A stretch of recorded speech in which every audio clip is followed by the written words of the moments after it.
میرے پیارے آقا صلی اللہ تعالی علیہ وسلم کے پیارے دیوانوں، آپ جانتے ہیں کہ یہ ماہ مقدس بڑی عظمت والا ہے، اور اس ماہ مبارک کو پروردگار جل جلالہ کا مہینہ قرار دیا جاتا ہے اور کہا جاتا ہے۔ فرمایا گیا رجب شہر اللہ و شعبان شہری و رمضان شہر امتی۔ رجب اللہ کا مہینہ ہے اور سرکار فرماتے ہیں شعبان میرا مہینہ ہے اور رمضان میرے امتیوں کا مہینہ ہے۔ اس ماہ مبارک کے اندر قرآن نے کہا فَلَا تَظْلِمُوا فِيهِنَّ أَنفُسَكُمْ، ان حرمت والے مہینوں میں اپنی جان پر ظلم نہ کرو۔ یعنی یوں تو ہمیشہ گناہوں سے بچنا چاہیے، لیکن خاص طور پر یہ حرمت والے مہینے جو ہیں 4، اس میں گناہوں سے خاص طور پر بچنے کے بارے میں فرمایا گیا، اس لیے کہ کسی بھی زمین پر گناہ کرنا تو گناہ ہے ہی، لیکن اگر کوئی مسجد میں گناہ کرے تو جس طریقے سے مسجد احترام کی جگہ ہے، عظمت کی جگہ ہے، اور آدمی کو چاہیے کہ مسجد میں تو گناہ کرے ہی نہیں، تو اس کا مطلب یہ نہیں ہوتا کہ مسجد کے باہر گناہ کرے۔ گناہ کہیں بھی نہیں کرنا چاہیے، لیکن خاص طور پر مسجد میں اس لیے نہ کرو کہ یہ اللہ کا گھر ہے۔ ایسے ہی 12 مہینوں میں سے 4 مہینے وہ ہیں کہ ان 4 مہینوں کے اندر گناہوں سے اپنے دامن کو خاص طور پر بچانا چاہیے۔ میرے پیارے آقا صلی اللہ تعالی علیہ وسلم کے پیارے دیوانوں، ماہ رجب المرجب سے متعلق میں کوئی خاص فضیلت آپ کی سماعتوں کے حوالے نہیں کروں گا، اس لیے کہ تفصیلی اس پر میرا ویڈیو یوٹیوب کے اوپر موجود ہے، آپ اس پر تفصیلی گفتگو سماعت فرما سکتے ہیں۔ آج مجھے آپ کو جو بتانا ہے وہ یہ ہے کہ پوری دنیا کے اندر اس وقت شور بپا ہے کہ مسلمان رسوا ہو رہا ہے، مسلمان ذلیل ہو رہا ہے، مسلمان کی کوئی عزت نہیں، مسلمان کی کوئی آبرو نہیں، مسلمان کا کوئی وقار نہیں۔ یہ باتیں پوری دنیا کے اندر حساس لوگ اور باشعور لوگ کہتے ہوئے دکھائی دیتے ہیں۔ دوسرے اینگل سے دیکھا جائے تو ہر مسلمان یہ چاہتا ہے کہ اللہ اسے عزت عطا کرے، پروردگار جل جلالہ اسے ذلت سے بچائے۔ تو اب عزت کا کون سا تصور ہمارے ذہن میں ہے کہ ہم کیا کریں گے جس سے اللہ ہمیں عزت عطا فرمائے گا؟ تو عام طور پر مسلمانوں کے ذہن میں یہ بات ہے کہ اگر ہمارے پاس بنگلو ہو جائے تو ہمیں عزت ملے گی، مرسیڈیز کار ہو جائے تو ہمیں عزت ملے گی، قیمتی لباس زیب تن کر لیں تو ہمیں عزت ملے گی، شہرت کی بلندی کو پہنچ جائیں تو ہمیں عزت ملے گی، اقتدار کی کرسی پر بیٹھ جائیں تو ہمیں عزت ملے گی، فلاں ڈگری حاصل کر لیں تو ہمیں عزت ملے گی۔ آدمی کے ذہن میں یہ ساری چیزیں موجود ہیں، اس لیے آج کے دور کے بہت سارے نوجوان اپنی عزت بنانے کے لیے ان چیزوں کو پانے کی کوشش کرتے ہیں، اور ان چیزوں کو پانے کے لیے جائز راستہ ملے یا ناجائز راستہ ملے، ہر راستے کو اختیار کرتے چلے جاتے ہیں۔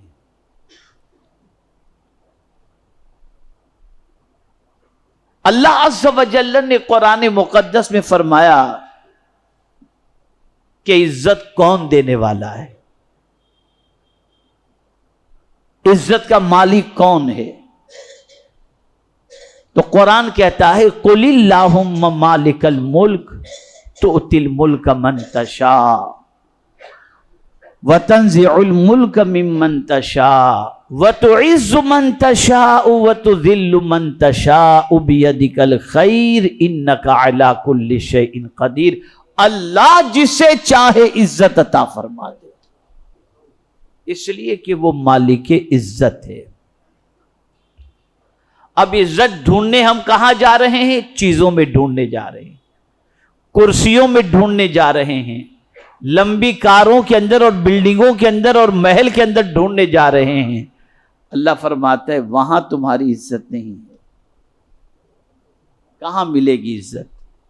تو قرآن کہتا ہے من کان یرید العزہ، جو چاہتا ہے کہ اسے عزت ملے، وہ عزت کا ارادہ کر رہا ہے کہ میں سوسائٹی میں عزت والا بن جاؤں، تو ادھر ادھر بھٹکنے کی ضرورت نہیں۔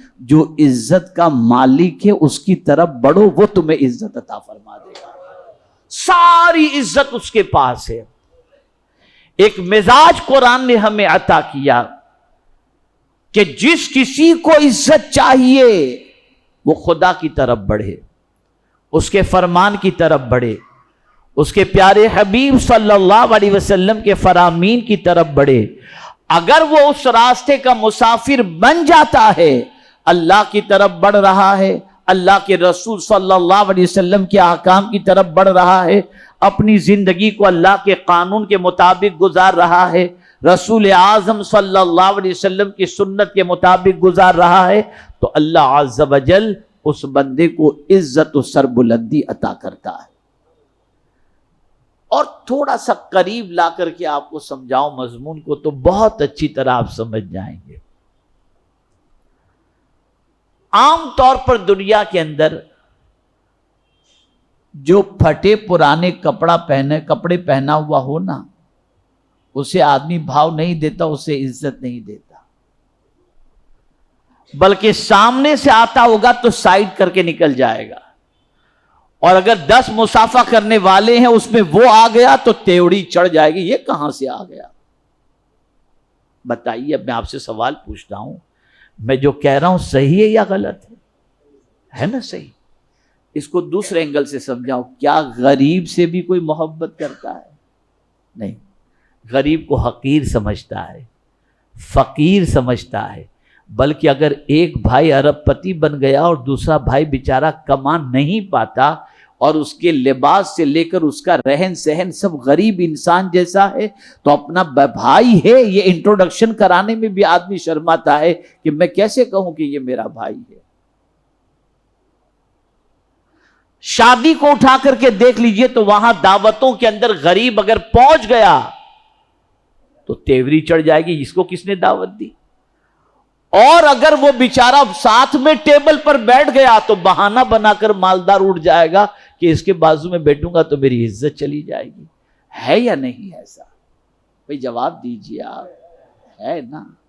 یہاں سے یہ بات سمجھ میں آئی، جو قلاش ہو، جو غریب ہو، جو پھٹے پرانے کپڑے پہنتا ہو، جو مٹی کے مکان میں رہتا ہو، اس کی کوئی عزت نہیں۔ لیکن میں حیران ہوں کہ غریب نواز علیہ رحمت و رضوان جو کرتا پہن کر ہندوستان تشریف لائے تھے، اسی کرتے میں انہوں نے پوری زندگی تمام کی۔ کہیں سے پھٹتا تھا تو کبھی چمڑے کا پیوند لگا لیتے، کبھی گدڑی کا پیوند لگا لیتے، کبھی کپڑے کا پیوند لگا لیتے۔ اس طرح سے غریب نواز اسی ایک کرتے کو سل سل کر کے پہنتے تھے، یہاں تک کہ جب وصال ہوا غریب نواز کا، اس کرتے کو کاٹا گیا تو اس کا وزن 14 کلو کے قریب تھا۔ یہ حضور سید العلماء علیہ رحمہ نے فرمایا ہے۔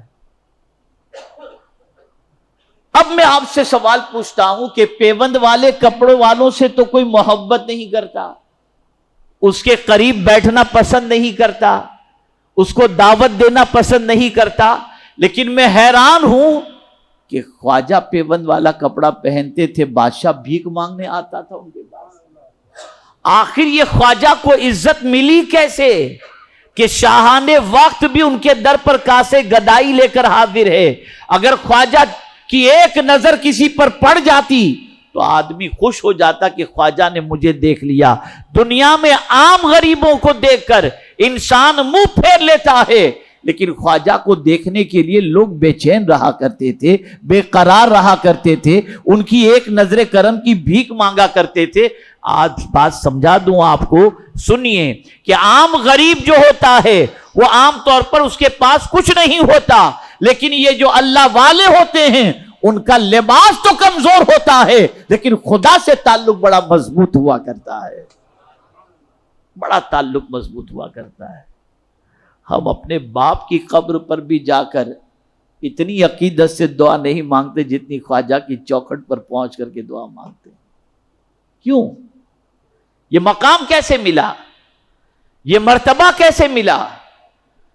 تو قرآن کہتا ہے ساری عزت اللہ کے پاس ہے، جو اس سے قریب ہوگا اللہ اسے عزت عطا فرما دے گا، جو اس کی بات مانے گا اللہ اسے عزت عطا فرما دے گا، جو اس کے فرمان پر عمل کرے گا اللہ اسے عزت عطا فرما دے گا، جو اس کے رسول کے ارشاد پر عمل کرے گا اللہ اسے عزت عطا فرما دے گا۔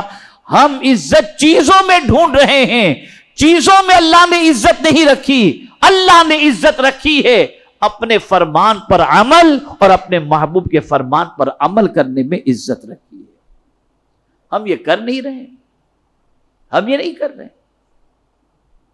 ہم سب کر رہے ہیں لیکن اللہ کی بات ماننے کے لیے تیار نہیں۔ کبھی عزت حاصل کرنے کے لیے کسی سیٹ کے پاس چلے گئے، کسی ہیرو کے پاس چلے گئے، کسی اسپورٹس مین کے پاس چلے گئے، کسی منسٹر کے ساتھ فوٹو نکال کر عزت حاصل کرنے کی ہم نے کوشش کر لی۔ قرآن کہتا ایبتغون عندہم العزہ، کیا ان کے پاس تم عزت تلاش کرتے ہو؟ فَلِلَّهِ الْعِزَّةُ جَمِيعًا، ارے ساری عزت تو اللہ کے پاس ہے۔ تو خواجہ غریب نواز رحمت اللہ تعالی علیہ جانتے تھے کہ عزت کا مالک کون ہے۔ توجہ چاہوں گا، عزت کا مالک کون ہے؟ وہ جانتے تھے کہ عزت کا مالک خدا ہے، تو جو مالک ہے اسی سے عزت مانگو۔ خواجہ صاحب نے اس سے عزت مانگی تو اللہ نے ایسی عزت عطا فرمائی کہ صدیاں گزر گئیں، خواجہ کی محبت کا چراغ آج بھی ہمارے سینے میں روشن ہے۔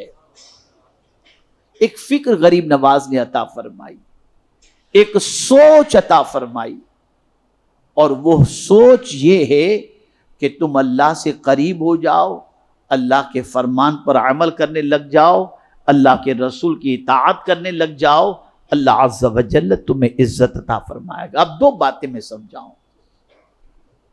پہلی چیز،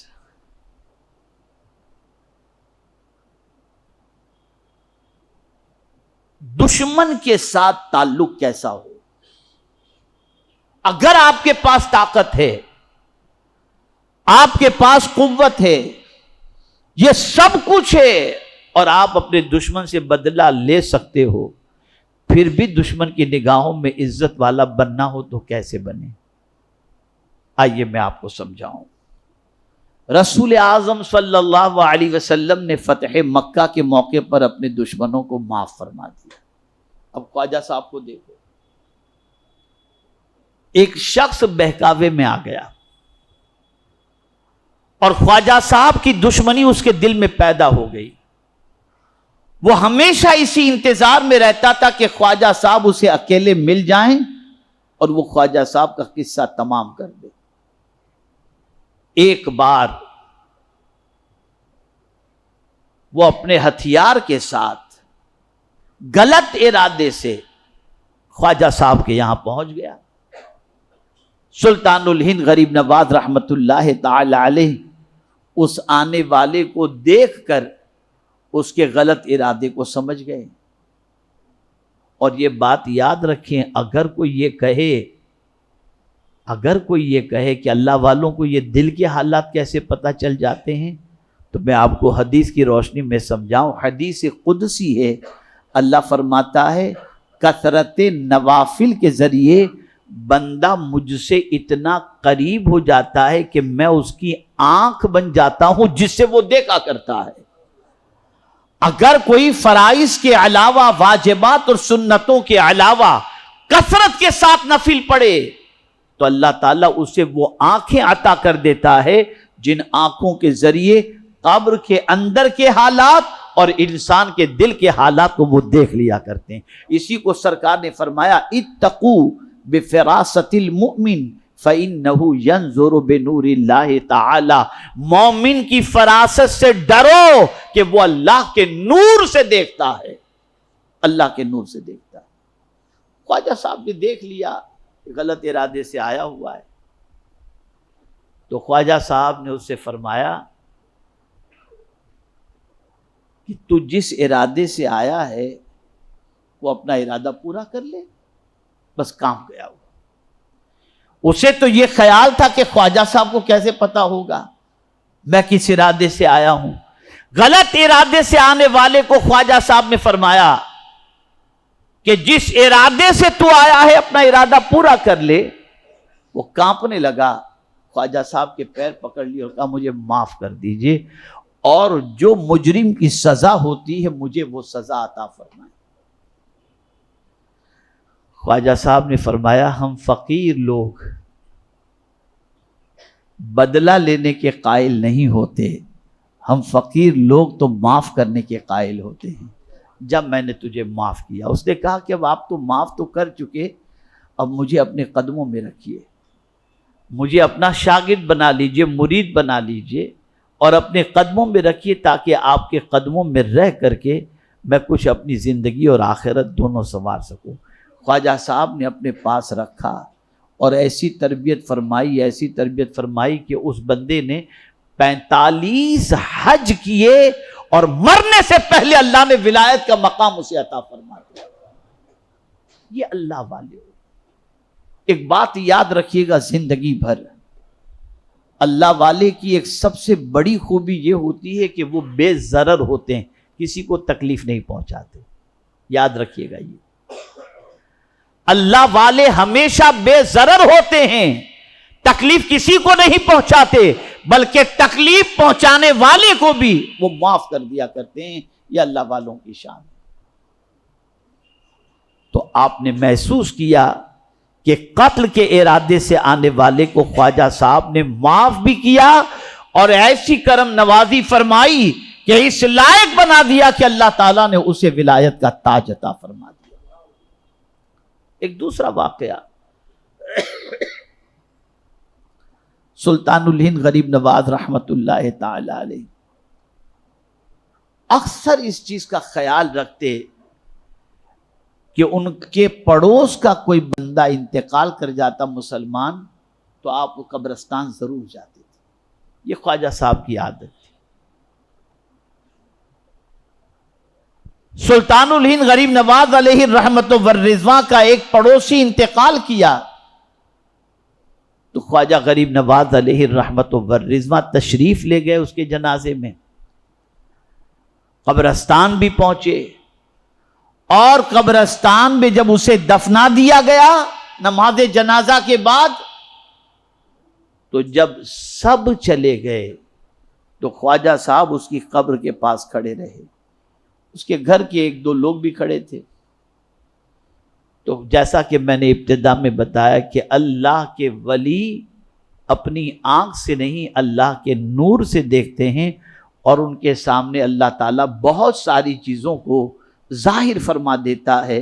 اور جیسا کہ حدیث شریف کے اندر بھی ہے، حضرت عثمان ذو النورین رضی اللہ المولا تبارک و تعالی عنہ مسجد نبوی کے اندر تشریف فرما تھے۔ ایک صاحب آئے وضو کر کے تو حضرت عثمان غنی رضی اللہ تعالیٰ عنہ کی نظر پڑی، جو وضو کا جو پانی تھا وہ اس کے بدن سے مس ہو کر کے گر رہا تھا، تو آپ نے اس قطرے جو گر رہے تھے اس سے آپ نے سمجھ لیا کہ یہ کون سا گناہ کر کے آیا ہے۔